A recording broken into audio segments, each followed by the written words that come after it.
Welcome to another new video.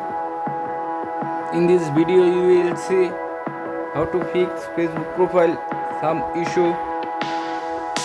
Please follow complete the process.